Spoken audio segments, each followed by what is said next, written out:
There's a tremendous amount of information available on how to stay healthy. Don't put it off. Do it now. When we get older, we want to feel wonderful so we can continue to experience new adventures. I read something a while ago that intrigued me. It was an article about a San Francisco medical school that had discovered that the way we age is not determined by genes, but by something they call the aging set point, a biological time clock that exists in our minds. This mechanism actually monitors when and how we begin to age. The set point or aging clock is regulated in great part by one important factor, our attitudes towards getting old. For instance, if you believe that 35 is middle-aged, that belief triggers biological changes in your body that cause it to accelerate the aging process when you reach 35. Isn't that fascinating? Somewhere, somehow, we decide what is middle age and what is old age. Where are you setting that aging set point within you? I have this image in my mind that I'm going to live to be 96 years and still be active. So it's very important that I keep myself healthy. Remember, too, what we give out, we get back. Be aware of how you treat older people, because when you get old, that will be the way you are treated. If you believe certain concepts about old people, again, you are forming ideas that your subconscious will respond to. Our beliefs, our thoughts, our concepts about life and about ourselves always become true for us. Remember, I believe that you choose your parents before you were born in order to learn valuable lessons. Your higher self knew the experiences that were necessary for you to proceed on your spiritual course. So whatever you came to work out with your parents, get on with it. No matter what they say or do or said or did, you are here ultimately to love yourself. As parents, allow your children to love themselves by giving them the space to feel safe and to express themselves in positive, harmless ways. Remember, too, just as we choose our parents, our children also chose us. There are important lessons for all of us to work out. Parents who love themselves will find it easier to teach their children about self-love. When we feel good about ourselves, we can teach our children self-worth by example. The more we work on loving ourselves, the more our children will realize that it's an okay thing to do. Part 4. Applying your inner wisdom. All the theories in the world are useless unless there is action, positive change, and finally, healing. Chapter 11. Receiving prosperity. When we get frightened, we want to control everything, and then we shut off the flow of good. Trust life. Everything we need is here for us. The power within us is willing to give us our fondest dreams and enormous plenty instantaneously. The problem is that we are not open to receiving it. If we want something, our higher power doesn't say, "I'll think about it." It readily responds and sends it through. But we have to be ready for it. If not, it goes back into the storehouse of unfulfilled desires. Many people come to my lectures and sit with their arms folded across their bodies. And I think, how are they going to let anything in? It's a wonderful symbolic gesture to open our arms wide so the universe notices and responds.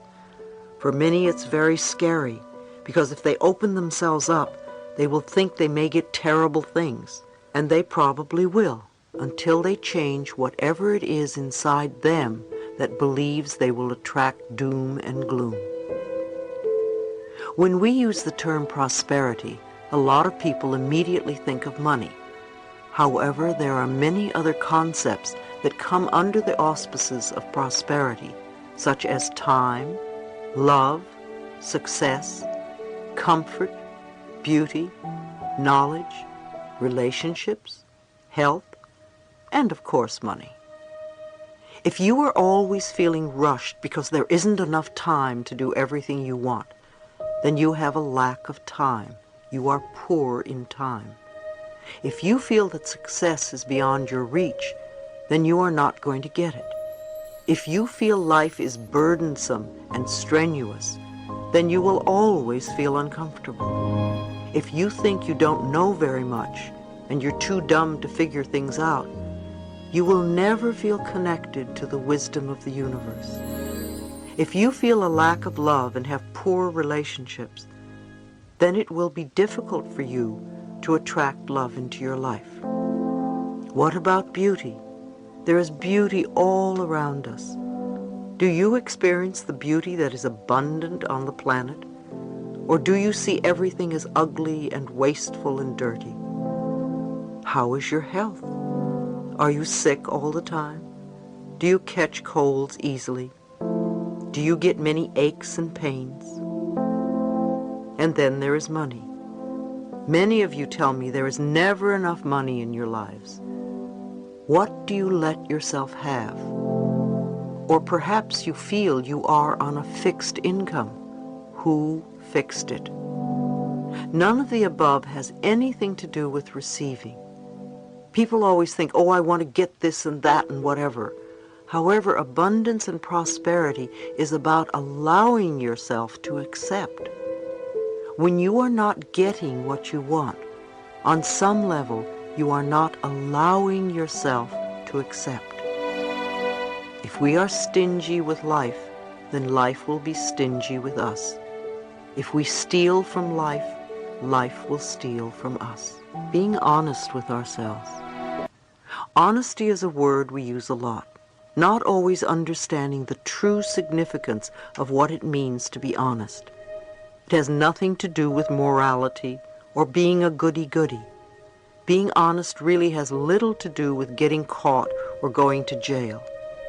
It is an act of love for ourselves. The main value of honesty is that whatever we give out in life, we will get back. The law of cause and effect is always operating on all levels. If we belittle or judge others, then we too are judged. If we are always angry, then we encounter anger wherever we go.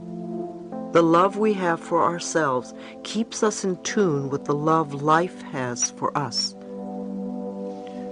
For instance, imagine that your apartment has just been burglarized.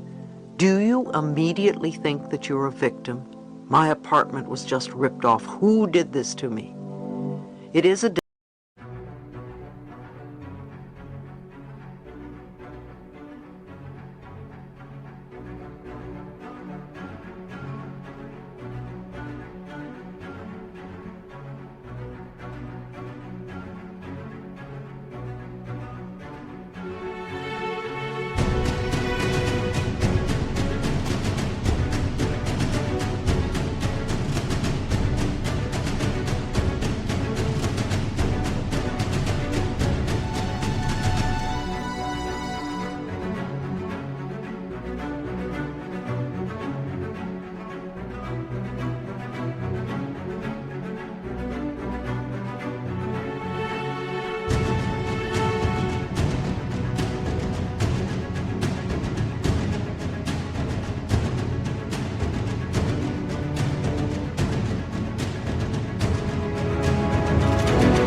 devastating feeling when something like that happens.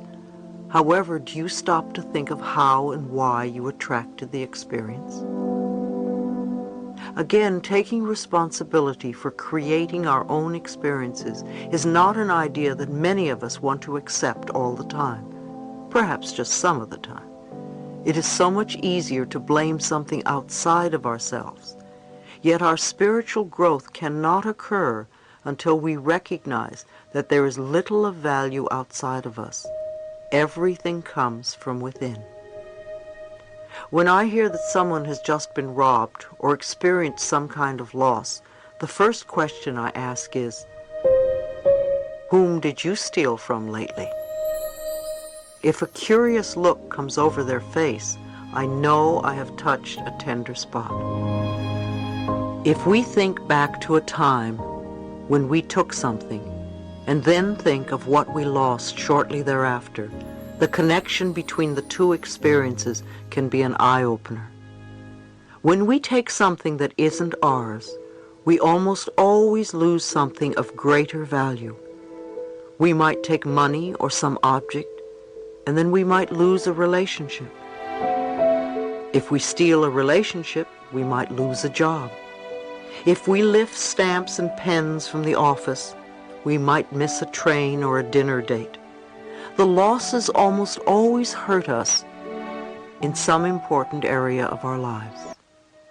It's unfortunate that many people steal from large companies, department stores, restaurants, or hotels, and so on, rationalizing that these businesses can afford it. This type of rationalization does not work. The law of cause and effect continues to operate for each one of us. If we take, we lose. If we give, we get. It cannot be otherwise.